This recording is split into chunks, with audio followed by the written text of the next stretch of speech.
This is just for the drop-down mechanism and reverse lights. First, you got to figure out what monitor and camera you're going to use. Remember, the camera has to fit in a spot that's about 1.3 inches wide, 1.2 inches high, and 1.5 inches deep. But remember also, since you have 1.2 inches of height, only about 0.8 inches of that actually sticks out from the bottom. For the monitors that come with these cameras, you can have suction cup mounts to the dash, rear view mirrors that replace your rear view mirror and have a light in a monitor inside the rear view mirror, or you can do a Wi-Fi setup to your phone or tablet. Although those are a bit more manual, you have to manually pull up the picture with those. They're not quite as automatic, and I feel like they're more problematic. Or do what I did and do the pop-up from the speaker grill, but I do not have a kit for that. That is way more intensive, requires pulling the dash and adding supports and a lot more work. One of the first things you have to figure out is what kind of camera you have and how you're going to make it fit in your pod. I tried these flush fit cameras, and that's the cleanest install, but it wouldn't work with my monitor. This is actually the cleanest look and gives you the most room for wires, but you have to figure out what works for your system. And also, they come with different ends, some of RCA, some of this little plug. The camera I ended up getting only had this plug, and I plugged into RCA. It didn't work right. So I was using this and had to use a different style camera. Also, sometimes they'll come with different mounts that you can unscrew the face and make it a flush mount. So that's the cleanest look. You can also do a flush mount, one of these adapters. So this adapter slides in to the top and mounts inside this generic pod, open pod. And I have a few different mount options here that basically you have to figure out how to make your camera fit and glue it into one of these, or do something to attach it. So the next best way to do it, what I took was this right here, and the rails slide in, and my camera, I made this the size so that my camera is a square camera, fits right into those sides, like friction fit. And then I basically took some of the ABS glue and glued all the way around it. Now, the camera case may not be ABS, so I'm not really sure that it bonded to the camera.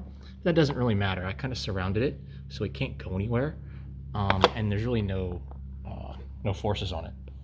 Now, that could have gone right into this generic camera mount, generic pod here, and been fine. But it will fit in there. But if you can make it fit, the next cleanest install is, so we do this one-handed, is to line your camera up so it sneaks out that hole. So that's almost as good as the flush mount. If you can get your camera to sit up in there in one of these other mounts and fit behind the flush mount pod. Remember, the tag light goes in the last set of pins, and then the two reverse lights go on the first two set of pins. And you just have to match up the ground, so you can see the ground wire here is on this side. You match the ground on all these pins to the left side, and then once you get those plugged in, then you pull on this wire here to slide that whole mess up inside, and then that's how you get it together. When routing these wires for the backup cameras, come down on the left side of the passenger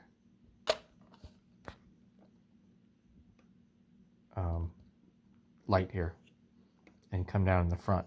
So what's going to happen is you're going to plug it in here and then push it back up on the back side. So come down out here and plug them in. So now when you've got these plugged in here, you've got reverse light, tag light, and then you should be able to wiggle these in right up there as you close this up. And don't forget the anti-slip gasket here. All right, first take a look at your lens to see where it sits stock. It's probably right about there, just so where you can just see that screw a little bit, so it doesn't really tuck up all the way up in there, generally stock. And notice that it's not level, that it will go up a little further in the front than it does in the back. So you're going to be taking out these three screws. So that one, and sorry, that one and that back one. You don't have to mess with the ones holding the lens in, and you don't have to mess with the ones holding the tag surround in. Just the ones holding this light bracket in. So there's three. One, two up front, that one all the way in the back. So note, if you're getting the assembled kit from me, these are done in my garage by hand. So like these cuts aren't perfect. I slipped off a little bit there, you can see. So these cuts aren't perfect. If you want those cuts to be perfect, buy the kit, cut it yourself. I will make sure that the face here, the only part you can see, doesn't have any scratches in it. But that looks good. And I'll throw paint on it if silver paint on it if needed. You know, want to get it all assembled with those spacers. Make sure those spacers are in there and give you a kind of an idea of where it's going to line up when installed on the car, as far as the height there for your lens. But also you want to make sure that it goes up and down smoothly. Another thing to keep in mind though is when you have it down, the camera only sticks out so far. So you may see some of the top or some of the bottom. So it's important now to go check that and look at your monitor here. And notice on mine, the way I have it set up, you see just a little bit on the edges, top, bottom, on both sides. So it's the camera is centered really well in the window that I have available. Once you're happy with how the lens tucks up and how much you can see out of your camera and your monitor, you're going to take this apart a little bit. You're going to take out the 1/4-20, the main bolts here, and then these three bolts here. You don't need these spacers anymore. Now we're going to fish this up there through the hole. You can do it through this hole, and then this up from the bottom. Put those 3 mount screws in. That should be fairly easy. One more note, unless you're on a towel like this, avoid setting it down like this. I know it looks like a nice stable way to set it down, but that's how you scratch up the bottom. Ask me how I know. You're gonna have to wire the other side of this plug to your car. Order doesn't matter as long as it matches whatever you wired this to if you built your kit. If you got one from me already built, they're gonna be wired in this order. The top there is red, that is gonna be switched hot. So this only has power when the key is on. The next one down is the tag light. The white's tag light. Blue is reverse, so it's power when you put it in reverse. And then the bottom black one there is ground. So this will be other side of this that you'll wire to the car like that. Colors are probably different on that, but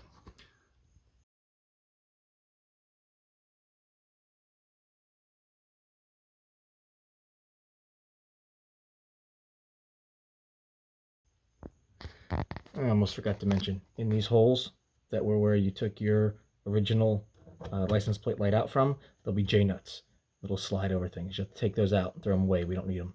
We're doing through bolt that goes from the bottom up and then into the captured nut and the body in the main body mount here, which I've slid up into the hole in mine here. And now you can see that body is up in there. I have the 3 mounts mounting my trim ring back in, and my wiring is done in the car and plugged in, and whatever your camera wires are plugged in. Ignore this. This is a wire I didn't end up using. And then you want to put your car in reverse and then turn the key off. What that'll do is it'll extend it and leave it down. And then once it's down, then we can just slide it up into the hole. And then once you slide it up into the hole, you put the 2 1/4-20 nuts in from the back and then tighten them down. To put those 1/4-20s in, you want a 3/8, 7/16, and then a 3/8 to 1/4 adapter. What this really does is just give you a very tiny extension so that you can get it in there. It's just the right distance to get in there, not too far to hit the frame. So that's going to be the easiest way to get in there. Without that extension, if you just had a 1/4 inch socket there, that makes it really hard to get in there. You get it all installed, and then you find out that your lens adjustment here was too deep, too shallow, and you want to adjust it. First, before you tell that, you have to tighten those 2 1/4-20s. Get everything tight, and then do it up, let it go up and down. And then if you're not happy with it, to adjust it, what you want to do is you want to break the one on the passenger side loose, and then take the driver's side one all the way out, and that will allow you to swing this down so that then you can get to this nut right here. I mean, that screw right there. If you take and loosen that screw, then you can move the slider up and down to get it where you want and then tighten it back up. Keeps you from having to take both those bolts out. Then you put it back up and put that driver's side bolt back in, tighten both of them up, and then check your adjustment again.